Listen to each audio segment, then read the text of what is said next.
Selamat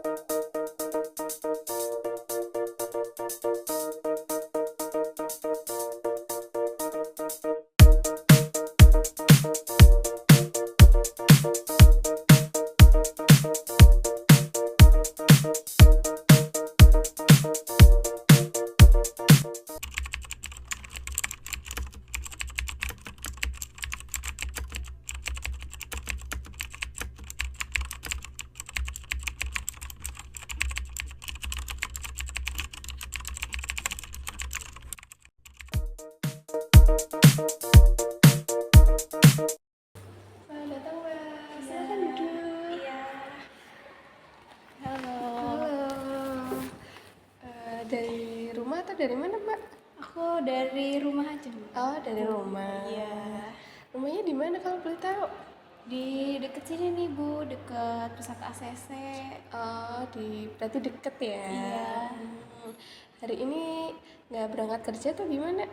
Hari ini ya saya izin, Bu. Oh, izin. Iya. Oh iya, karena kita emang sebelumnya udah sempat janjian ya, Mbak ya. Alhamdulillah hari ini kita bisa bertemu ya. Iya. Mbaknya berarti udah bekerja ya? Sudah, saya Bekerja di mana, Mbak? di perusahaan swasta deket-deket sini aja sih, Bu. Oh, udah lama atau baru-baru ini kerjanya? Baru sekitar 3 bulanan. Ya baru. Ya belum lama ya, Mbak ya. Iya. Berarti kerjanya di Purwokerto aja. Iya, di sini, Bu. Oh, di sini. Deket-deket sini, perusahaan swasta gitu. Oh, iya. Tadi di jalan hujan enggak, Mbak? Untungnya sih enggak sih, Bu. Enggak Tadi ya? tapi udah gelap banget. Iya, kayaknya ini kayak terang sore tapi mendung gitu ya. Eh, oh iya, terima kasih ya Mbak udah datang ke sini. Iya. Sebelumnya mungkin biar kita bisa lebih akrab, kita bisa kenalan dulu Mbak. Jadi di sini nama saya Sagita Aulia Putri. Di sini saya sebagai konselor yang akan bersama-sama nih akan sharing-sharing sama Mbaknya buat nanti menemukan solusi atau jalan keluar dari yang Mbak alami atau Mbak yang sedang dirasakan gitu. Sebelumnya kalau boleh tahu nama Mbaknya siapa? Aku Airin Chong, Bu. Biasa dipanggil Airin. Namanya Airin Chong. Iya. Unik sekali ya. Dari ayah Berarti marga. itu marga ya. Berarti marga Cina ya. Iya, unik banget namanya. Oh iya, Mbak Airin sebelumnya pernah nggak ke konseling atau ikut konseling kelompok maupun konseling individu gitu? Belum pernah sih, Bu, selama ini. Oh, berarti ini baru pertama kali ya, pengalaman pertama ya. Iya. Baik, jadi karena ini pengalaman pertama buat Mbak Airin ya tadi ya namanya ya. Buat Mbak Airin, jadi di sini boleh saya jelasin terlebih dahulu apa itu konseling. Jadi konseling itu dimana kita menceritakan suatu masalah ke konselor yang mana nanti kita akan mencari solusinya bareng-bareng. Di sini Mbaknya tenang aja karena dalam konseling ini apapun yang Mbak ceritakan, apapun yang Mbak ungkapkan terjaga kerahasiaannya. Karena di dalam asas konseling ini ada asas kerahasiaan di mana dari antara saya maupun Mbaknya itu sama-sama tidak boleh membocorkan ke pihak manapun, hanya kita yang tahu. Seperti itu. Nah, kemudian ada yang kedua yaitu asas keterbukaan. Nah, di sini Mbak Airin dimohon sekali untuk menceritakan seterbuka mungkin. Anggap saja ini tempat yang aman, nyaman buat Mbak Airin buat bercerita seperti itu nih. Iya, baik, Bu. Terus kemudian ada yang ketiga itu Mbak Airin kesini itu tanpa adanya paksaan dari siapapun, murni memang karena Mbak Airin butuh ke sini seperti itu. Jadi mungkin itu ya, apa ada yang ingin ditanyakan terlebih dahulu? Berarti ini beneran aman ya, Bu? Iya aman karena ya tidak mungkin membocorkan masalah yang Mbak Airin ceritakan ke kami, karena di sini kami benar-benar profesional, kami tidak akan membocorkan cerita yang Mbak Airin alami, yang Mbak Airin nanti bakal ceritakan. Di sini hanya kami akan membantu Mbak Airin mencari solusi dari permasalahan atau yang Mbak Airin sedang dialami seperti itu. Oh ya, untuk waktunya nanti ada 1 kali pertemuan itu 1 jam seperti itu. Baik-baik. Ya, sebelumnya Mbak Airin gimana nih di tempat pekerjaan? Di tempat pekerjaan saya baru di sana sekitar 3 bulan sih Bu. Mungkin saya merasa di sana saya kurang di sana Bu. Setiap kali atasan saya minta untuk memimpin presentasi, dia selalu berkomentar negatif tentang saya. Saya paham perasaan Mbak Airin ya, memang eh, apalagi di tempat kerja yang baru. Tapi saya sangat menghargai Mbak Airin udah mau sedikit demi sedikit menceritakan apa yang sedang dialami. Eh, Berarti Mbak Airin ini ya pekerjaannya tuh yang di bagian yang memimpin rapat seperti itu. Iya betul. Jadi ketika memimpin rapat di situ dapat omongan yang kurang enak ya Mbak Airin Iya. ya. Setiap kali habis saya mimpin rapat atau saya presentasikan, pasti selalu diomong terakhirnya selesainya gitu. Komentar-komentar negatif dari atasan saya Bu. Ya, kalau misal boleh tahu itu komentar negatifnya yang seperti apa ya Mbak Airin? Seperti saya nggak becus untuk memimpin rapat, saya ngomongnya kurang baik, bicaranya kurang bagus, kayak gitu sih Bu. Tapi untuk Mbak Airin apa yang dirasakan saat mendapat omongan yang sangat tidak mengenakan ya Mbak Airin ya? Saya perasaannya ya saya jadi sakit hati sih Bu. Saya udah berusaha semaksimal mungkin di sana, mungkin gitu Bu. Apa namanya, kayak usaha saya tuh masa cuma dibilang saya nggak becus kayak gitu loh Bu. Ya saya paham yang dirasain Mbak Airin ya. Gimana pun kita udah berjuang semaksimal kita, tapi tetap dikatain yang kurang mengenakan seperti itu ya. Namun ketika Mbak Airin eh, dikatain seperti itu, mungkin perasaan Mbak Airin apakah cemas atau marah atau sedih atau gimana Mbak? Kayaknya semuanya sih Bu. Yang terutama saya juga merasa cemas kalau misalnya dia atasan saya suruh saya mimpin rapat lagi, saya lebih baik nggak ikut deh Bu. Saya lebih baik menghindari itu. Berarti Mbak Airin selalu menghindari dari rapat itu ya, Iya. supaya tidak disuruh lagi, tidak mendapat omongan yang seperti itu ya. Mungkin Mbak Airin merasa cemas gitu ya dalam dirinya ya. Tapi untuk perasaan cemas itu apakah ada perasaan yang misal eh, dari fisiknya gitu, misal kayak keringat dingin atau gimana gitu, atau hanya perasaannya Mbak Airin saja seperti itu? Setiap kali saya mungkin melihat bos saya, atasan saya mengarah kepada saya pasti sudah merasa dia tuh bakal suruh saya untuk memimpin rapat lagi. Saya tangannya gemetaran Bu, saya dadanya langsung sesek gitu loh Bu. Kayak Hmm, langsung pusing gitu Bu, nggak tahu, nggak berani mikirinnya lagi. ya, ya saya paham perasaan Mbak Airin. Gimana pun apalagi dia mau seperti itu ya Mbak Airin, itu sangat mungkin bisa jadi memengaruhi kinerja Mbak Airin juga ya, memengaruhi kehidupan sehari-hari Mbak Airin mungkin ya. Mungkin di sini saya sebagai konselor akan mencari solusi nih bareng-bareng. Di sini saya mempunyai eh, pendekatan untuk konseling, yaitu pendekatan behavioral terapi. Nanti di sini Mbak Airin kita pandu untuk melakukan hal-hal langkah-langkah sederhana untuk mengurangi rasa kecemasan dari Mbak Airin seperti itu. Baik, baik. Jadi nanti kita mulai dari langkah-langkah kecil ya Mbak Airin, seperti misal Mbak Airin mau presentasi nih, bisa latihan dulu atau berbicara sendiri di depan cermin atau enggak eh, latihan bersama teman. Nah, kalau Mbak Airin saat ini punya teman dekat atau teman kerja yang dekat, kita punya atau tidak? Kalau di kerjaan saya nggak punya, Bu.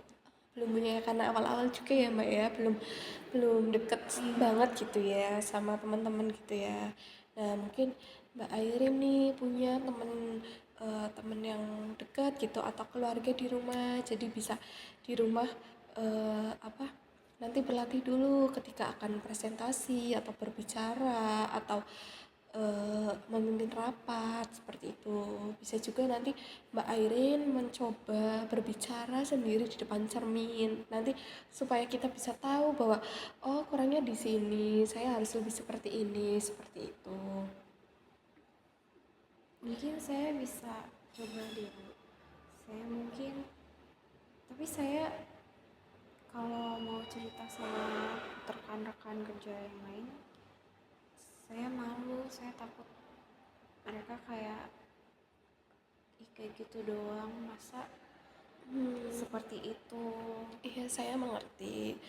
Mungkin Mbak Airin bisa, karena memang susah ya Mbak ya buat terbuka, apalagi ke orang yang belum kita kenal dengan dekat gitu. Kita untuk berusaha terbuka itu memang susah. Namun alangkah baiknya Mbak Airin bisa nih pelan-pelan mencoba eh, bercerita sedikit demi sedikit ke temannya. Mungkin dengan cerita itu Mbak Airin itu bisa sedikit meredakan rasa cemas yang Mbak Airin rasakan seperti itu. Baik, Bu. Karena nggak mungkin nih, setiap orang tuh nggak mungkin selalu salah di mata orang, pasti ada baiknya seperti itu. Lalu Baik. ada lagi nggak Mbak Airin yang mau diceritain? Tapi sebelum saya ke perusahaan, saya saya kan kuliah, Bu. Mm-mm. Tapi saya di situ waktu presentasi ya saya seperti biasa aja, tidak seperti sekarang, Bu. Semenjak di komentar kayak gitu, saya udah gak berani untuk memimpin rapat, presentasi. Iya, seperti yang sudah saya tadi sampaikan, itu Mbak Airin coba mulai dari awal lagi. Kita mulai dengan langkah-langkah yang kecil, seperti kita berlatih berbicara di depan cermin, atau berlatih presentasi di depan teman-teman atau keluarga yang dekat dengan Mbak Airin, seperti itu. Dengan langkah-langkah kecil seperti itu akan membuahkan hasil yang insya Allah nanti akan mengurangi Mbak Airin untuk merasakan cemas, untuk nanti Mbak Airin lebih eh, apa ya, kayak lebih bisa untuk berbicara di depan umum seperti itu. Jadi meningkatkan performanya Mbak Airin dalam hal soft skillnya seperti itu. Saya akan coba lakuin itu sih, Bu. Tapi kalau misalnya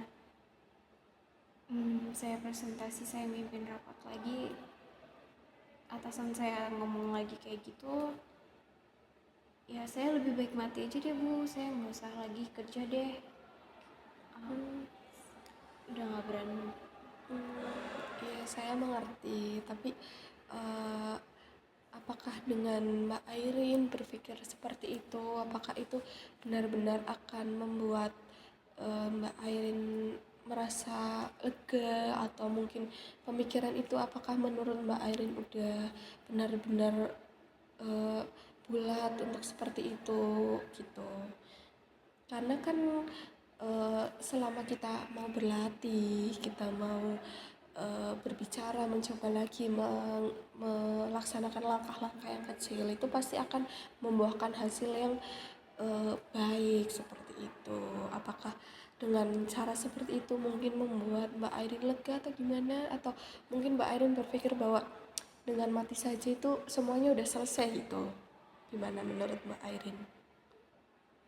Iya, menurut saya seperti itu, Bu.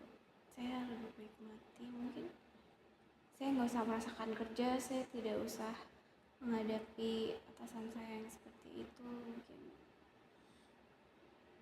Nah, dari yang Mbak Airin sudah ceritakan bahwa pemikiran-pemikiran yang seperti itu tuh merupakan pemikiran yang irasional, jadi pemikiran yang tidak ada dasarnya seperti itu Mbak Airin. Nah, kita coba nih kita ubah bareng-bareng bahwa pemikiran yang Mbak Airin itu pemikiran yang tidak benar seperti itu, bahwa pemikiran yang Mbak Airin itu pemikiran yang irasional. Jadi kita coba ubah pola pikir kita menjadi lebih rasional lagi. Apakah Mbak Airin setuju jika kita bareng-bareng mengubah pemikiran yang irasional yang seperti Mbak Airin tadi katakan menjadi pemikiran yang lebih rasional lagi? Mungkin bisa, Bu. Ya, jadi gini Mbak Airin, seperti yang dikatakan Mbak Airin bahwa lebih baik aku mati gitu. Nah, itu tuh merupakan pikiran yang nggak ada dasarnya lah, yang tidak perlu dipikirkan sampai seperti itu. Karena dengan cara seperti itu, dengan kita ditegur, kita diberikan komentar yang negatif, nah dari Mbak Airin itu bisa mengambil hal-hal itu menjadi hal-hal yang positif, bisa berpikir bahwa dari komentar atasan saya itu bisa jadi pelajaran buat saya, untuk saya lebih belajar lagi, untuk berlatih lagi supaya saya bisa eh, ngomong di depan umum, berhasil memimpin rapat seperti itu Mbak Airin. Apakah bisa dipahami atau dimengerti atau ingin ada yang ingin ditanyakan seperti itu? Jadi setiap orang tuh memang wajar salah ya, Bu. Iya, karena setiap orang tuh nggak mungkin yang sempurna. Karena setiap orang pasti memiliki kesalahan, pasti memiliki kekurangan. Nah, dengan kekurangan itu kita bisa belajar, bisa digunakan untuk belajar. Seperti Mbak Airin, mungkin karena berbicaranya di depan umum belum lancar. Nah, kita coba ubah bahwa oh ini saya ditegur, saya gunakan untuk pembelajaran, bahwa saya akan belajar lagi nih, saya akan giat belajar supaya saya itu tidak saya bisa berbicara di depan umum seperti itu. Baik, mungkin saya bisa mencoba memikirkan itu. Ya, jadi seperti itu ya Mbak Irin. Apakah ada yang ingin diceritakan lagi?